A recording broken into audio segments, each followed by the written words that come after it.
बोल जयकारा बोल मेरे श्री गुरु महाराज की जय।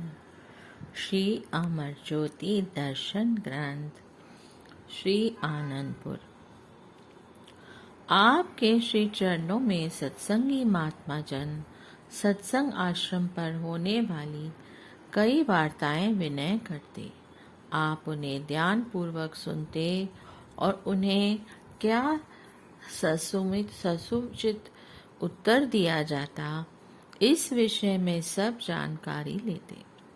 एक बार महात्मा परम विवेकानंद जी सिंधी श्रीमान जी ने से कहा कि आपके आश्रम पर भी कभी कोई घटना घटित हुई है। उन्होंने उत्तर दिया, जी स्वामी जी, एक बार सूरत शहर में बने सत्संग आश्रम में यह सत्संग कर रहा था कि मनुष्य जन्म का लक्ष्य क्या है और सत्संग में जाकर मनुष्य कैसे अपनी उन्नति कर सकता है। श्री रामचरितमानस की इस चौपाई को दोहराया। मंजन फल पेखिय तत्काला, काक होए पिक बकौ पड़ाला। सुन आचरज करे जन कोई, सतसंगति में माने कोई। अर्थात संत असमझ रूपी तीर्थराज में स्नान का फल तत्काल ऐसा देखने में आता है कि कौवे कोयल बन जाते हैं और बगुले हंस। यह सुनकर कोई आश्चर्य न करे, क्योंकि सत्संग की महिमा किसी से छुपी हुई नहीं है। यह प्रत्यक्ष है कि महापुरुषों के सत्संग का फल अब अमोघ है। सत्संग में आकर जीव की काया और मति सब पलट जाती है।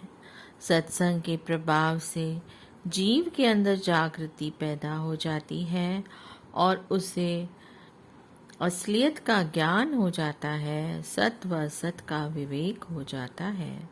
एक व्यक्ति ने जब इस सत्संग को सुना तो वह दूसरे दिन अपने घर से एक भैंसा ले आया और कहने लगा, महात्मा जी, आपने सत्संग में कल कहा था कि सत्संग सरोवर में गोता लगाने से काया पलट जाती है। कृपया मेरी इस भैंसे को भैंस बना दीजिए। हमने उत्तर दिया, हाँ भाई, काया अवश्य पलटती है, परंतु उसके लिए पहले सत्संग में आकर उसके यथार्थ सत्य को समझने की जरूरत है। यदि तुम काया पलटना ही चाहते हो तो हमारे साथ श्री आनंदपुर में चलो। वहाँ की धरती के कण कण में जीव के मन की दशा को पलटने का अनोखा ढंग है।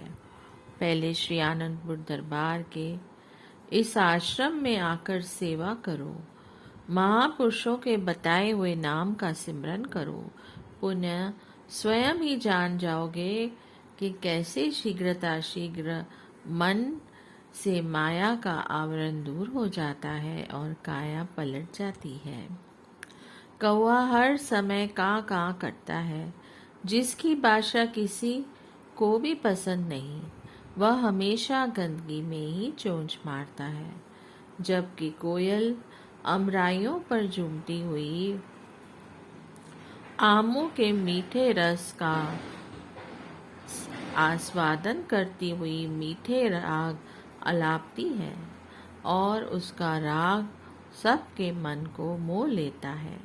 बगुला घृणित वस्तु मछली एवं कीट आदि का भक्षण करता है, जबकि हंस मानसरोवर से मोती चुन चुन कर खाते हैं।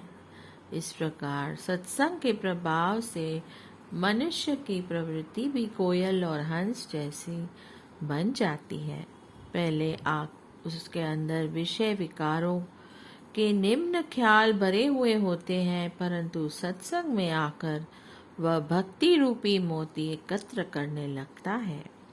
प्रभु, उस व्यक्ति पर इस सत्संग का ऐसा अद्भुत प्रभाव पड़ा कि वह नित्य प्रति आश्रम में आकर झाड़ू लगाता। वह अन्य जो भी सेवा उसे मिलती वह उसे बहुत श्रद्धा भाव से करने लगा। यह वृतांत सुनकर महात्मा जी ने श्री चरणों में शीश झुकाया और महाप्रभु जी ने उन्हें आशीर्वाद प्रदान किया। कुछ समय पश्चात वह व्यक्ति महात्मा जी के साथ पर्व पर श्री आनंदपुर में आया और श्री आनंदपुर की धूली ने उसके अंतर्मन में ऐसी ज्ञान की रोशनी भर दी कि उसके अंदर एक नया एहसास, नई स्फूर्ति उत्पन्न हो गई।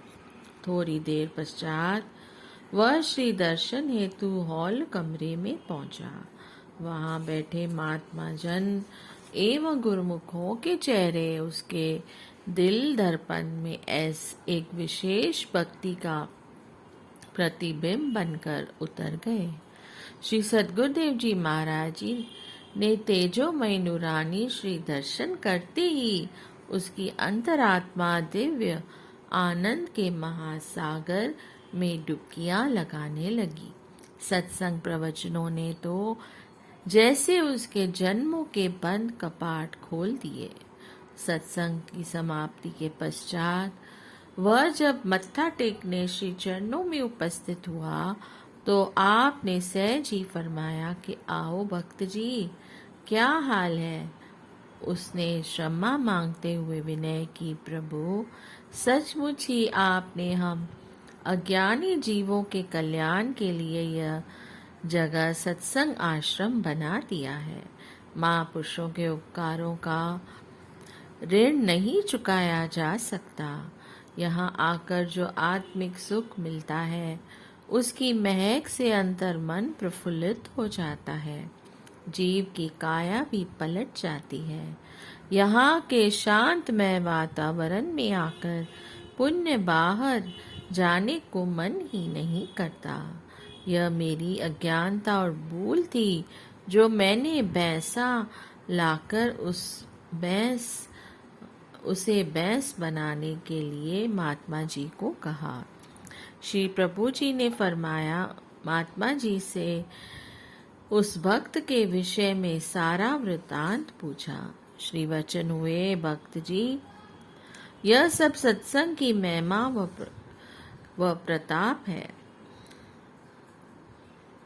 जीव के कोई जन्मों के पुण्य एकत्र होने पर उसे सत्संग की प्राप्ति होती है। माया का पर्दा दूर हो जाता है, परंतु असलियत का ज्ञान होने पर जीव स्वयं ही सत्य को अनुभव करने लगता है। बताओ अब तुम्हें क्या चाहिए। उसने पुण्य विनय की, महाराज जी, मेरी बुद्धि सीमित है। जिस वस्तु को प्राप्त कर सच्चा लाभ मिल सके मुझे कृपा करके वही प्रदान कीजिए। श्री प्रभु जी ने मुस्कुराते हुए उसे आशीर्वाद दिया। उस पर कृपा दृष्टि करते हुए फरमाया, भक्ति करो, सुमरन करो, सेवा करो, सत्संग में मन लगाओ। यही मनुष्य जीवन की अपनी पूंजी है। भक्त जी, आपने सहज में ही अपने बोलेपन से वह विशेष वस्तु प्राप्त कर ली जिसे कई वर्षों की तपस्या के पश्चात भी नहीं पाया जा सकता। श्री सद्गुरुदेव जी महाराज जी से अनमोल वचनों की दात को पाकर और भक्ति के गहन रस्यों का भेद जानकर वह भक्त हृदय से आभार प्रकट करता हुआ अपने भाग्यों की सराहना करने लगा। आपने एक बार पर्व पर श्री वचन फरमाए, मनुष्य जन्म जीव को पूर्व पुण्य संचित कर्मों से मिलता है। सौभाग्य से सत्पुरुषों के सत्संग में आने से उसे ज्ञान की रोशनी मिलती है। इससे वह अपने सर्वश्रेष्ठ मानव जन्म के महत्व और उद्देश्य को जानता है। महापुरुष सदैव यही चिताते हैं कि संसार में दुख सुख हानि लाभ मान सम्मान आदि कर्मानुसार ही मिलते हैं। कुछ कर्म फल ऐसे होते हैं जो पिछले कई जन्मों के किए हुए कर्मों का परिणाम होता है और कुछ वर्तमान में किए जाने पर उसका फल सामने आता है। श्री रामचरितमानस में वर्णन आता है, दुख सुख पाप पुण्य दिन राति, साधु असाधु सुजात कुजाति। जिस प्रकार दुख सुख पाप पुण्य दिन रात, साधु असाधु सुजाति कुजाति आदि ये सब पदार्थ ब्रह्मा की सृष्टि में है। वेद शास्त्रों ने उनके गुण दोषों का विभाग कर दिया है। महापुरुषों के सत्संग में आकर इंसान को विवेक बुद्धि प्राप्त हो जाती है, जिससे वह आदि व्याधि उपाधि अर्थात शारीरिक एवं मानसिक विकारों के रोगों को ज्ञान की धार से काटने का प्रयास करता है। अत्यधिक दुखदायी वेदना उसे विचलित नहीं कर पाती। वह नाम सुमरन और श्री वचनों का स्मरण करता हुआ सहज ही उसे सहन कर लेता है। तभी तो कहा जाता है कि महापुरुष सूली का कांटा बना देते हैं। एक बार एक भक्त अपने शारीरिक रोगों से अत्यंत पीड़ित था। अभी एक रोग से मुक्त होता नहीं कि दूसरे रोग से संक्रमित हो जाता।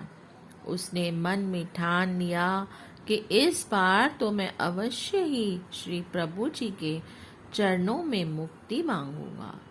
वह श्री दर्शन के लिए श्री आनंदपुर में आया और अपनी चतुराई दिखाते हुए अपनी मुट्ठी को बंद कर दिया।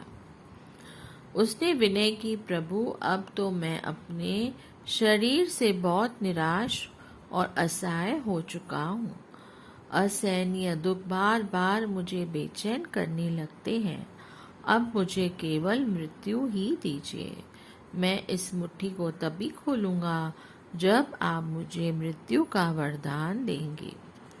श्री प्रभु जी ने मुस्कुराते हुए फरमाया, भक्त जी, हम तो सबको जीवन दान देते हैं, मृत्यु हमारे पास है ही नहीं। जीवन को वास्तविक रूप में जीना सिखाते हैं, अर्थात मनुष्य जन्म को पाकर कैसे कर्म करो, भक्ति भजन करो, सेवा करो, जिससे पुण्य नीच योनियों के दुख कष्टों को न झेलना पड़े। पहले भी जीव निम्न योनियों में भटककर दुख झेलकर आया है। पुण्य यह शरीर की मृत्यु चाहता है तो इसके कर्म उस मृत्यु के साथ समाप्त नहीं होंगे। अगर यह फिर बार बार जन्म मरण के चक्कर में दुख भोगता फिरे तो इसने मानुष जन्म को पाकर क्या लाभ प्राप्त किया। महापुरुषों का संयोग करोड़ों जन्मों के पुण्य प्रताप से मिलता है। उनके सत्संग एवं वचनों को हृदय में धारण करो। अपना आत्म कल्याण करने के लिए सुमरन, ध्यान, सेवा, सत्संग की तरफ अधिक ध्यान दो। बस यही दुखों से मुक्त होने का एकमात्र साधन है। भक्त जी ने क्षमा मांगी और सतगुरुदेव जी महाराज जी की अपार कृपा से उसका हृदय शीतल शांत हो गया। इस प्रकार श्री आनंदपुर में श्री अमृत वचनों से सबको सरसाते हो और साथ साथ महान उद्देश्य को पूर्ण करने के लिए निर्माण कार्य करवाते। बोलिए जयकारा, बोल मेरे श्री गुरु महाराज की जय। जय सच्चिदानंद।